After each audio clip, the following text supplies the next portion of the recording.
Pesawat Yeti Airlines di Nepal jatuh. Penumpang bernama Sonu Jaiswal melakukan live video di Facebook di saat pesawat hendak mendarat.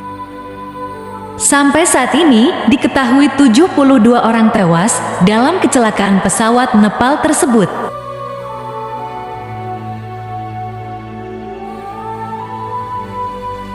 Sony salah satu korban yang dikabarkan meninggal dunia. Awalnya pesawat ini tidak terlihat seperti akan jatuh, hanya saja memang terbang rendah. Karena penumpang pun terlihat baik-baik saja sebelumnya.